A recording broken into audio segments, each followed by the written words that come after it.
Assalamualaikum warahmatullahi wabarakatuh. Hai rekan-rekan mahasiswa, bertemu lagi dengan Mbak Nia. Masih di mata kuliah perancangan alat 1. Kali ini kita akan membahas tentang desain penyangga dengan tipe lag and lock.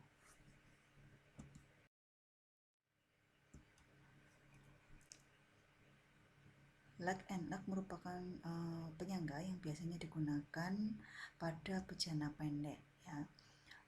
Jadi lag and lock ini merupakan support dari bejana. Supaya bejana itu bisa tegak, maka dia butuh penyangga.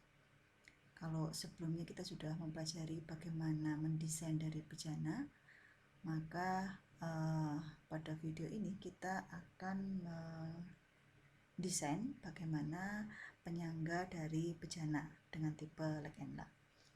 Di sini kita bisa melihat, jadi lag itu adalah kaki daripada penyangga, sedangkan lock-nya adalah penghubungnya antara kaki dengan badan dari bejana.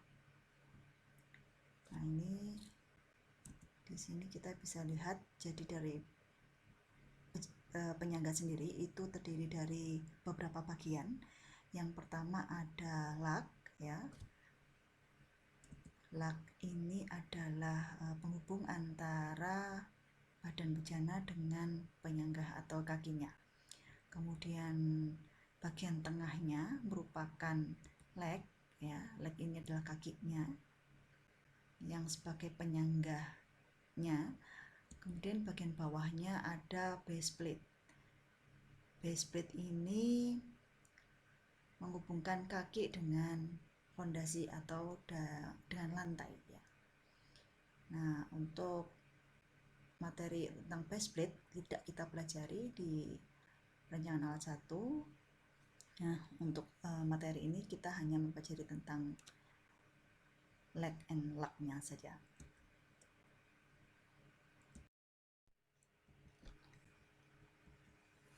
Lag merupakan bagian kaki penyangga. Biasanya lag ini terbuat dari I-beam ya, atau bisa terbuat dari pipa. Nah, nanti kita akan membahas bagaimana untuk mendesain lag yang terbuat dari I-beam maupun yang terbuat dari pipa. Nah, ini ya. Jadi kalau yang di gambar ini ya, I-beam ya, I-beam itu yang ini. Kemudian biasanya kalau untuk pipa dia bentuknya pipa ya, seperti ini ya. Kemudian untuk mendesain lag ya, ada beberapa hal yang perlu kita desain, meliputi jumlah dari lag. Nah, untuk jumlah lag ini nanti akan berpengaruh terhadap besar beban yang akan ditahan oleh masing-masing lag. Biasanya jumlah lag yang dipasang sebanyak 4 buah ya. Tetapi ada beberapa pertimbangan gitu ya, terutama untuk menghemat biaya, asalkan tidak mengganggu dari aspek teknis. Biasanya dibuat kakinya berjumlah 3 buah ya. Nah, ini tapi dengan syarat bahwa aspek teknisnya terpenuhi, safety-nya terpenuhi. Kemudian ada lagi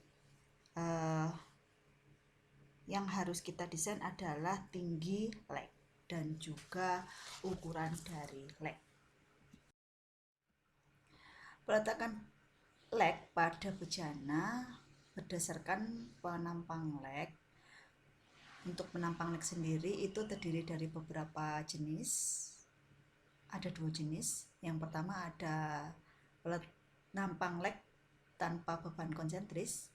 Biasanya tanpa beban konsentris ini digunakan untuk lag tipe I-beam dan tipe pipa. Nah, gambarnya seperti ini. Jadi yang garis putus-putus ini menunjukkan sumbu aksialnya ya. Ini adalah sumbu aksialnya.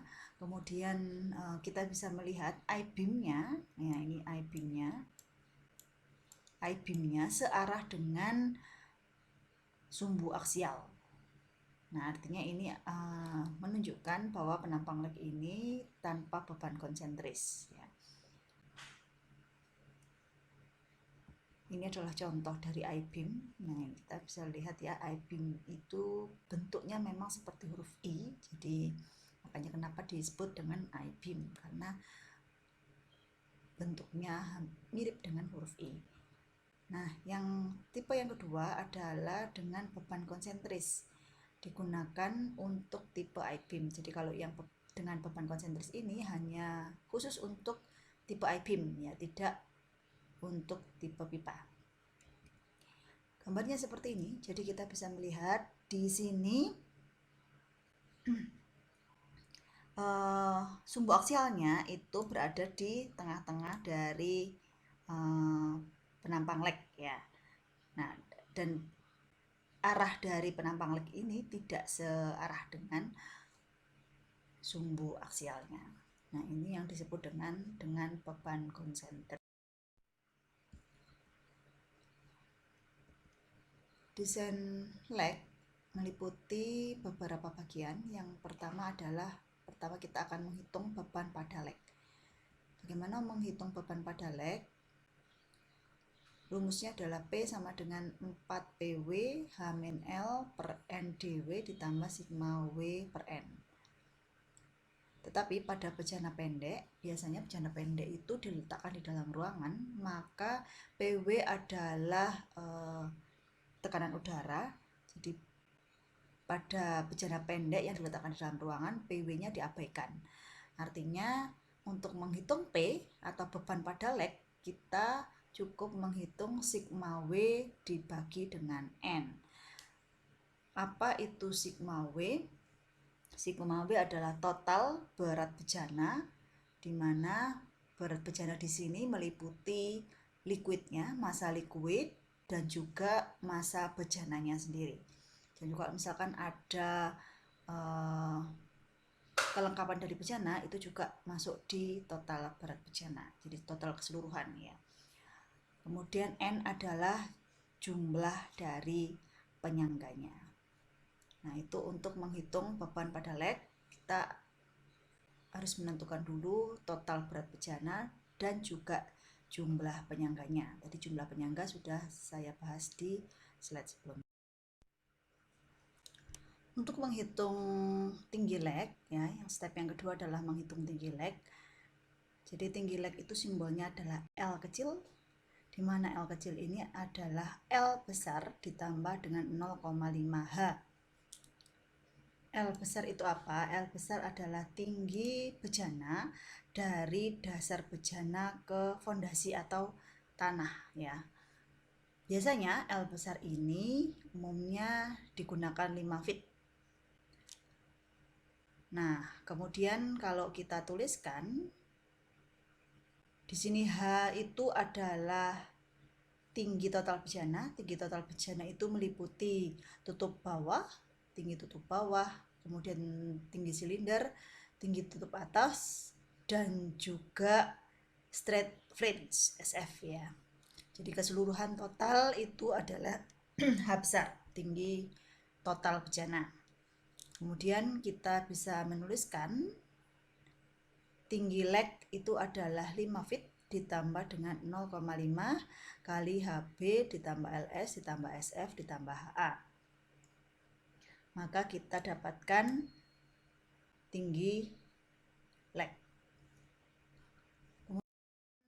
Yang ketiga yang kita lakukan adalah trial ukuran beam dari Appendix G item 2 buku Brownell. Kalian bisa buka di halaman 354 sampai 355. Di situ ada tabel ya, item 2. Nah, di situ ada beberapa dimensi dari leg.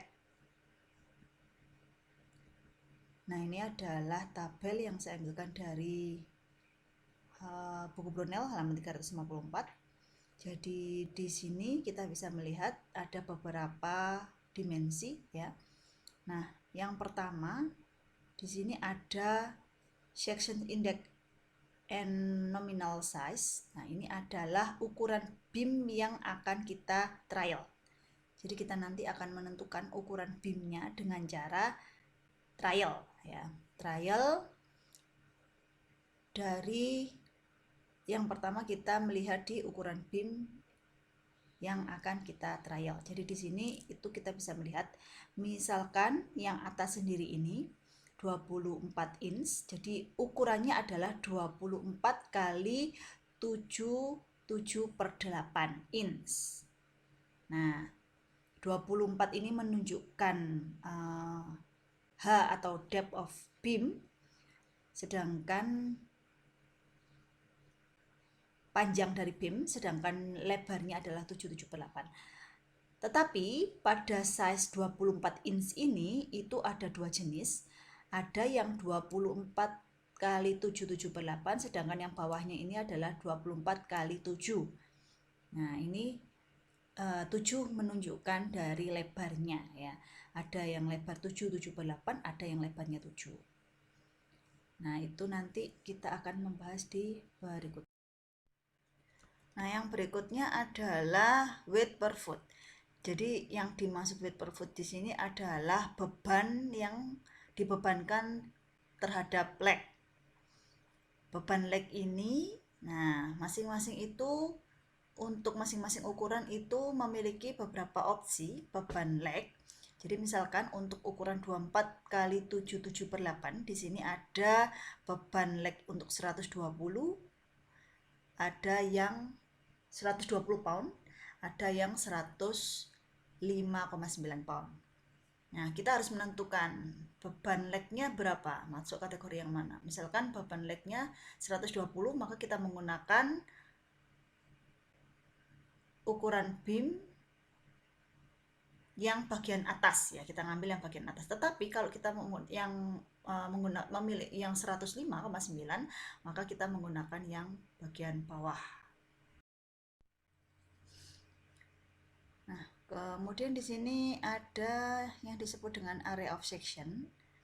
Area of section ini adalah merupakan A tersedia. Apa itu A tersedia? Nanti kita ada perhitungan yang menggunakan A tersedia. Jadi di area A tersedia ini ada beberapa opsi juga. Jadi kalau kita sudah menentukan atau sudah mengetahui beban dari leg, ya, misalkan kita menggunakan beban legnya adalah 105,9, maka A tersedianya adalah 30,98. Nah, kita catat dulu nih. Nilai-nilai yang ada di sini itu kita catat nanti karena kita trial ukuran beam, maka kita harus menyesuaikan dengan data. Nah, apakah trialnya nanti memenuhi atau tidak. Terutama yang kita butuhkan adalah A tersedia. Di sini nanti akan dijadikan patokan apakah trialnya memadai atau tidak. Nah, kalau kita menggunakan beban legnya 105,9, maka kita harus menggunakan hanya pada baris yang segaris dengan 105,9 ya. Jadi di sini untuk area of section-nya 30,98 inch square. Nah, kemudian nanti ada depth of beam ya, H-nya adalah di sini 24 inch sesuai dengan ukuran dari beam yang kita pilih tadi 24 kali 7/8. Jadi 24-nya itu merupakan ketinggian dari beam. Kemudian ada pula B ya, di sini width of flange itu simbolnya B dalam satuan inch. Berarti kalau kita menggunakan contoh yang tadi di sini berarti nilai B-nya adalah 7,875. Kemudian ada lagi, nah di sini kita akan menggunakan nilai I dan R ya, I dan R. I adalah inersia ya, jadi nilai I ini nanti bergantung pada penampang dari beam. Jadi dia menggunakan beban konsentris atau tanpa beban konsentris. Kalau menggunakan beban konsentris, maka kita harus mengacu pada aksis 1, 1 ya. Jadi gambarnya seperti ini ya. Yang dimaksud aksis 1, 1 itu adalah yang vertikal ini. Ya, aksis 1, 1. Kemudian aksis 2, 2 itu yang kebalik ya saya. 1, 1 itu yang horizontal, 2, 2 itu yang vertikal ya.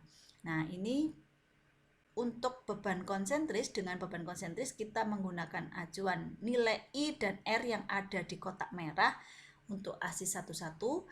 Sedangkan yang tanpa beban konsentris kita menggunakan acuan dari aksis 2, 2. Baik itu untuk nilai I maupun R. Jadi kalau di sini seperti contoh yang tadi, berarti di sini nilai I-nya adalah 2811,5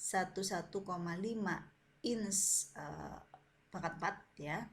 Kemudian R-nya adalah 9,53 in untuk beban konsentris. Tetapi jika kita menggunakan tanpa beban konsentris, maka nilai I-nya adalah 78,9 in pangkat 4 dan R-nya adalah 1,6 in. Step 4 untuk desain penyangga atau leg, kita mencari nilai L per L.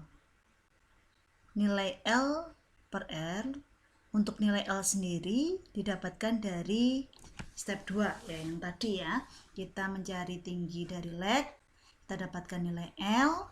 Kemudian untuk nilai R ya, dari trial tadi di step 3. Dari trial tadi, nilai dari trial tadi kita dapatkan R-nya, kemudian kita tentukan nilai L per R-nya berapa.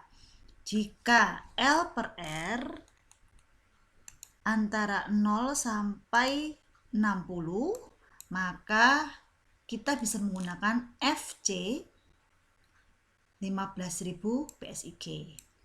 Tetapi jika L per R-nya 61 hingga 200, maka kita harus menghitung terlebih dahulu.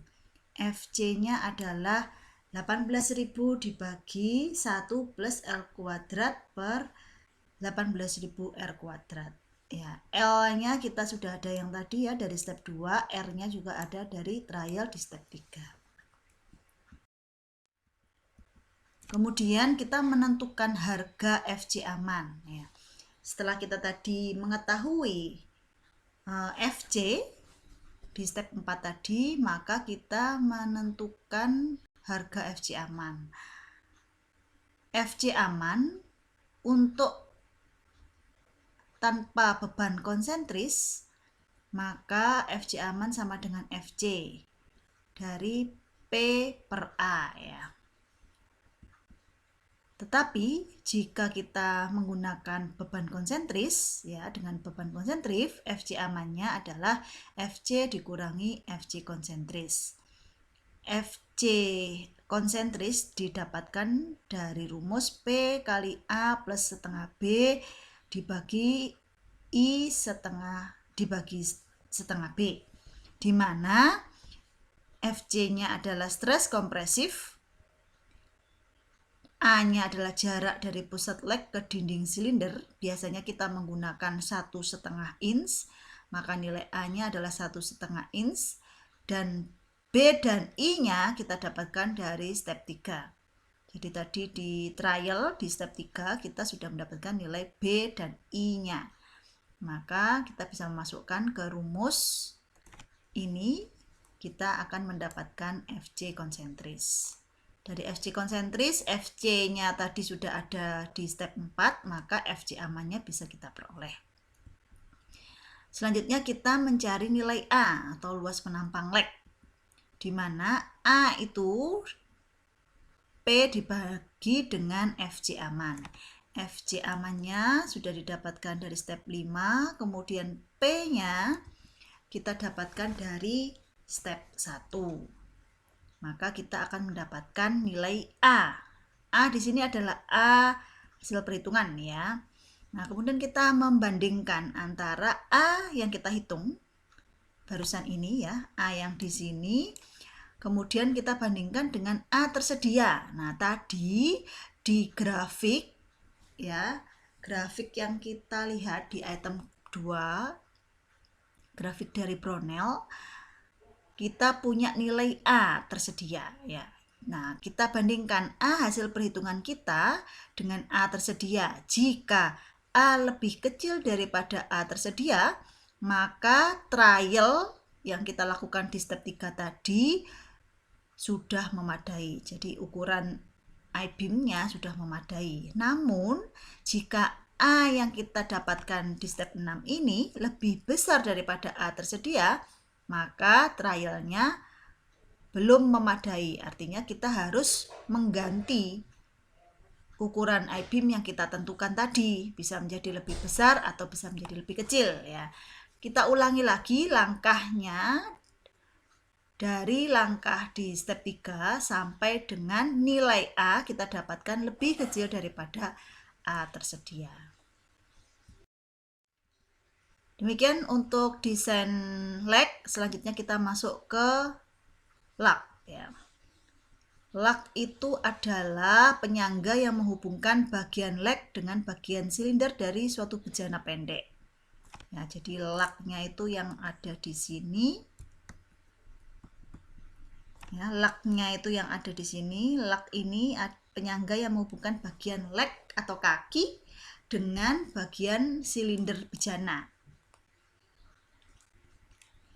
Lug ini dihubungkan ke bagian silinder dengan cara dilas ya. Jadi lug ini nanti kalau kita mau memasang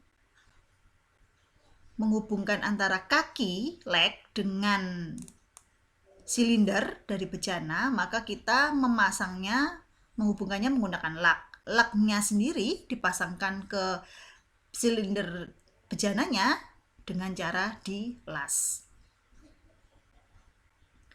Lug dihubungkan ke leg dengan menggunakan baut atau juga bisa menggunakan pengelasan. Nah, bagian dari lug itu ada dua, yaitu horizontal plate dan vertical plate ya. Horizontal plate itu yang bentuknya seperti ini ya, horizontal. Kemudian kalau vertikal itu yang tegaknya, sisi tegaknya ya. Untuk mendesain lug, yang pertama kita lakukan adalah menentukan dari diameter baut. Diameter baut sendiri, nah kita bisa menghitung dulu luasan dari baut, di mana P baut atau beban dari baut dibagi dengan F allowable baut. Di mana P baut itu bisa kita hitung dari P leg dibagi dengan N baut, jumlah bautnya ya. Beban dari leg dibagi dengan jumlah baut. P leg kita dapatkan dari step 1 pada desain leg tadi. Kemudian N baut adalah jumlah dari baut yang kita gunakan, maka kita bisa mendapatkan P baut. Dari P baut, kemudian kita bagi dengan F allowable baut, yaitu sebesar 12.000 PSIG, maka kita dapatkan nilai A. Ya. Dari nilai A kita bisa menghitung diameter dari baut. Ya, diameter dari baut berarti kita menghitungnya dari akar A baut dibagi 0,785 ya. 0,785 ini sebetulnya adalah sudah konversi dari rumus luas baut ya, dari untuk mendapatkan diameter baut.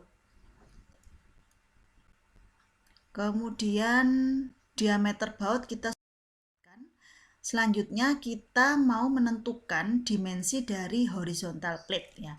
Horizontal plate itu ada beberapa dimensi yang ada pada horizontal plate. Yang pertama adalah BHP. Jadi kita lihat di gambar ini ya, gambar ini itu di bagian lebarnya ini kita menyebutnya sebagai BHP. HP di sini adalah horizontal plate ya, singkatan dari horizontal plate. B-nya itu menunjukkan lebar daripada horizontal plate, kemudian L-nya yang sisi ini ya, ini adalah panjang dari horizontal plate, kemudian Nah, ini ada tebalnya ya, yang ditunjukkan dengan garis panah ini ya. Ini adalah tebal dari horizontal plate. Nah, untuk dimensi horizontal plate sendiri itu kita melihat dari masing-masing tipe plate-nya ya. Ada yang tipe pipa atau yang menggunakan I-beam. I-beam sendiri juga dibedakan menjadi dua, ada yang dengan beban konsentris dan tanpa beban konsentris ya, seperti yang sudah dijelaskan di awal tadi. Nah, kalau untuk tipe pipa, besarnya nilai BHP atau lebar dari horizontal plate itu sama dengan LHP atau panjangnya. Jadi antara panjang sama lebarnya itu sama. Sedangkan untuk I-beam yang tanpa beban konsentris, maka BHP-nya itu sama dengan B I-beam ditambah 2 D baut ya. D baut tadi kita sudah menghitung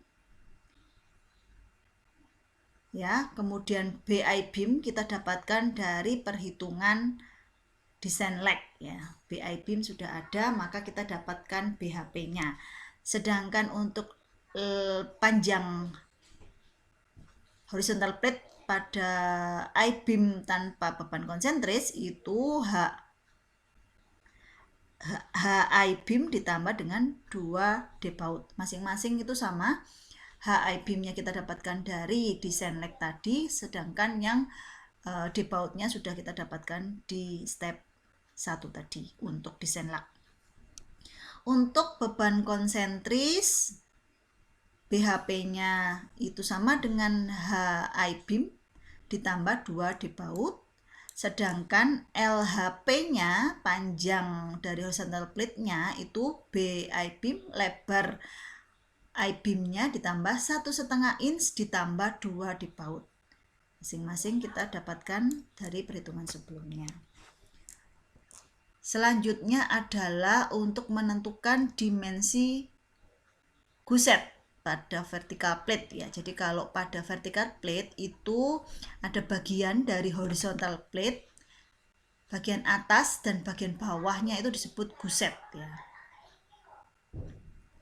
Jadi guset ini nanti yang akan kita tentukan dimensinya. Ada tipe I-beam sama seperti yang tadi ya, ada yang tipe I-beam, ada yang tipe pipa.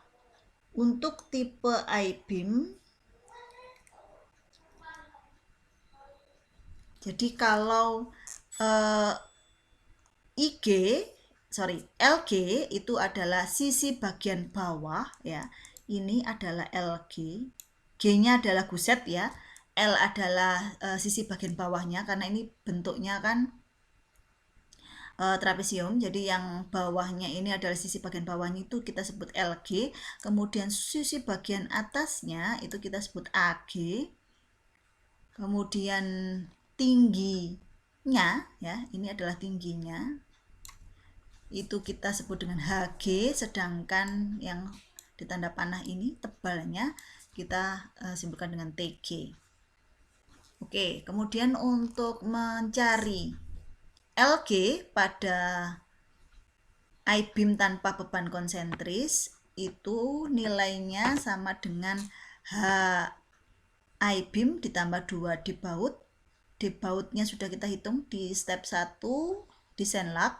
Kemudian I-beam-nya ada di desain leg ya. Maka kita dapatkan nilai LG. Sementara untuk AG-nya adalah setengah dari LG.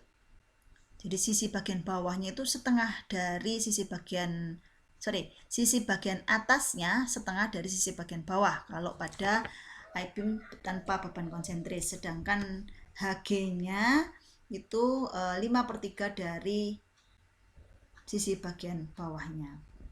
Sedangkan untuk I-beam yang dengan beban konsentris, nah ini 1,5 B I-beam ditambah 2 D baut. B-nya juga kita dapatkan dari perhitungan sebelumnya, D bautnya juga sudah kita hitung. Kemudian untuk sisi bagian atas dan sisi bagian bawah dari I-beam dengan beban konsentris, maka sama dengan tanpa beban konsentris. Sedangkan untuk tipe pipa, LG-nya adalah DO pipa ditambah 2D baut. Untuk AG-nya adalah setengah LG dan HG-nya adalah 5/3 LG, sama dengan pada I-beam tadi ya. Kemudian untuk menghitung tebal vertical plate, tebalannya TG kita bisa menghitung dari 3/8 THP ya.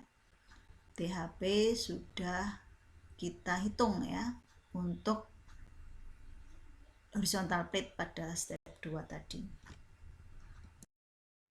Kemudian selanjutnya kita mau menghitung tebal horizontal plate.